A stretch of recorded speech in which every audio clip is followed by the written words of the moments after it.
Hello friends, అందరికీ నమస్కారం. తెలుగు రాష్ట్రాలకి వాతావరణ శాఖ హెచ్చరికలు జారీ చేసింది. అక్టోబర్ 4న మరో ఉపరితల ఆవర్తనం ఏర్పడే అవకాశాలు ఉన్నాయని వాతావరణ శాఖ తెలిపింది. అటు రాయలసీమకి హెచ్చరికలు జారీ చేసింది వాతావరణ శాఖ. Welcome to AP weather news. AP Telangana daily weather update కోసం మన ఛానల్ సబ్స్క్రైబ్ చేయండి, షేర్ చేయండి, లైక్ చేయండి. ఎప్పటికప్పుడు తాజా వాతావరణ సమాచారం మన ఛానల్లో ఇవ్వటం జరుగుతుంది. టుడే వెదర్ అప్డేట్ ఏంటంటే, ఈరోజు ఉపగ్రహ చిత్రం చూడండి, శాటిలైట్ చిత్రం. ఇవాళ కోస్తాంధ్రలో అక్కడక్కడ ఆకాశం మేఘావృతమై ఉండే అవకాశాలు ఉన్నాయని వాతావరణ శాఖ తెలిపింది. ఇదిలో ఉంటే మనం చెప్పిన విధంగానే 2వ తారీఖు నుండి వర్షాలు రాయలసీమ, తెలంగాణ, కోస్తాంధ్ర జిల్లాలో మొదలైనట్టు వాతావరణ శాఖ తెలిపింది. ఈ వర్షాలు మరో 2 రోజుల పాటు తెలుగు రాష్ట్రాలు కొనసాగే అవకాశాలు ఉన్నాయని వాతావరణ శాఖ అంచనా వేసింది. ఇదిలో ఉంటే అటు బంగాళాఖాతంలో పశ్చిమ బెంగాల్ ఆనుకుని ఒక ఉపరితల ఆవర్తనం రేపు ఏర్పడే అవకాశాలు ఉన్నాయని వాతావరణ శాఖ తెలిపింది. దాని ప్రభావంతో మరో 4-5 రోజుల పాటు తెలుగు రాష్ట్రాల్లో ఓ మోస్తరు నుండి భారీ వర్షాలు, అక్కడక్కడ ఉరుములు మెరుపుతో కూడిన వర్షాలు సాయంత్రం అర్ధరాత్రి సమయంలో పడే అవకాశాలు ఉన్నాయని వాతావరణ శాఖ తెలిపింది. ఈ ఉపరితల ఆవర్తనం క్రమేపీ అటు పశ్చిమ బెంగాల్, బంగ్లాదేశ్ వైపుకి కదిలే అవకాశాలు ఉన్నాయని వాతావరణ శాఖ తెలిపింది. దీని ప్రభావంతో తెలుగు రాష్ట్రాల్లో భారీ ఉరుములు మెరుపుతో కూడిన వర్షాలు నిన్నటి నుండే మొదలైనట్టుగా వాతావరణ శాఖ తెలిపింది. ఇదిలో ఉంటే ఇటు శ్రీలంక సమీపంలో కూడా మరొక ఉపరితల ఆవర్తనం కొనసాగుతున్నట్టు వాతావరణ శాఖ తెలిపింది. ఈ రెండింటి ప్రభావంతో తెలుగు రాష్ట్రాల్లో మరో 4-5 రోజుల పాటు ఓ మోస్తరు నుండి భారీ వర్షాలు నమోదే అవకాశాలు ఉన్నాయని వాతావరణ శాఖ తెలిపింది.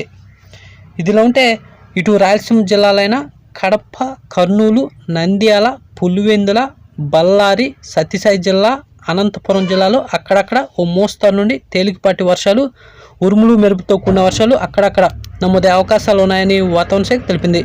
ఈ వర్షాలు ఎక్కువగా అర్ధరాత్రి, సాయంత్రం సమయంలో నమోదే అవకాశాలు ఉన్నాయని వాతావరణ శాఖ తెలిపింది.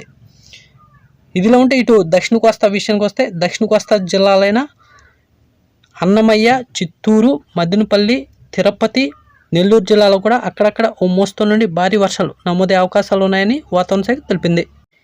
ఇదిలా ఉంటే ఈ వర్షాలు ఒకరోజు విరామం ఇచ్చిన మరొక రోజు తెలుగు రాష్ట్రాల్లో నమోదే అవకాశాలు ఉన్నాయని వాతావరణ శాఖ తెలిపింది. పగలల్లా తీవ్రమైన ఎండలు ఉండి సాయంత్రం అర్ధరాత్రి సమయంలో ఈ వర్షాలు అక్కడక్కడ నమోదే అవకాశాలు ఉన్నాయని వాతావరణ శాఖ తెలిపింది. ఇటు మధ్య కోస్తా జిల్లాలైన కృష్ణా, గుంటూరు, తూర్పుగోదావరి, పశ్చిమ గోదావరి, ప్రకాశం జిల్లాలో రాగల 3 రోజులు అక్కడక్కడ ఉరుములు మెరుపుతో కూడిన వర్షాలు నమోదే అవకాశాలు ఉన్నాయని వాతావరణ శాఖ తెలిపింది. మనం చెప్పిన విధంగానే నిన్న తెలుగు రాష్ట్రాల్లో అక్కడక్కడ వర్షాలు నమోదైనట్టు వాతావరణ శాఖ తెలిపింది. ఇటు ఉత్తర కోస్తా విషయానికి వస్తే, ఉత్తర కోస్తా జిల్లాలైన విశాఖపట్నం, మన్యం, అల్లూరి, విజయనగరం, శ్రీకాకుళం జిల్లాలో కూడా సాయంత్రం అర్ధరాత్రి సమయంలో ఉరుములు మెరుపులతో కూడిన వర్షాలు రాగల 3 రోజులు అక్కడక్కడ నమోదే అవకాశాలు ఉన్నాయని వాతావరణ శాఖ తెలిపింది.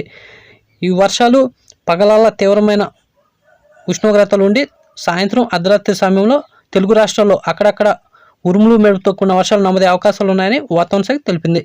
అటు తెలంగాణ విషయానికి వస్తే, తెలంగాణ జిల్లాలైన యాదాద్రి, భువనగిరి, రంగారెడ్డి, హైదరాబాద్, వరంగల్, ములుగు, కొత్తగూడెం, ఖమ్మం జిల్లాలో అక్కడక్కడ తేలికపాటి వర్షాలు రాగల 3 రోజులు అక్కడక్కడ నమోదే అవకాశాలు ఉన్నాయని వాతావరణ శాఖ తెలిపింది.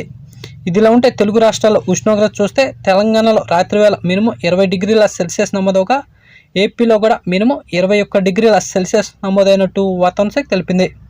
ఇంకా తెలంగాణలో పగటిపూట 31 డిగ్రీల సెల్సియస్ నమోదవగా, ఏపీలో కూడా మ్యాక్సిమం పగటిపూట 31 డిగ్రీల సెల్సియస్ నమోదవుతున్నట్టు వాతావరణ శాఖ తెలిపింది. ఇదిలా ఉంటే తెలుగు రాష్ట్రాల ఉష్ణోగ్రతలు మరింత పెరుగుతున్నట్టుగా వాతావరణ శాఖ తెలిపింది. పగలల్లా తీవ్రమైన ఉష్ణోగ్రతలు నమోదయ్యి సాయంత్రం అర్ధరాత్రి సమయంలో అప్పుడప్పుడు అక్కడక్కడ తేలికపాటి నుండి ఓ మోస్తరు వర్షాలు, ఉరుములు మెరుపుతో కూడిన వర్షాలు నమోదయ్యే అవకాశాలు ఉన్నాయని వాతావరణ శాఖ తెలిపింది. ఇదిలో ఉంటే మరో 10 రోజుల పాటు అక్కడక్కడ మాత్రమే తెలుగు రాష్ట్రాల వర్షాలు నమోదే అవకాశాలు ఉన్నాయని వాతావరణ శాఖ తెలిపింది. ఇలాంటి డైలీ వెదర్ అప్డేట్ కోసం మన ఛానల్ సబ్స్క్రైబ్ చేయండి, షేర్ చేయండి, లైక్ చేయండి. థ్యాంక్స్, ధన్యవాదాలు.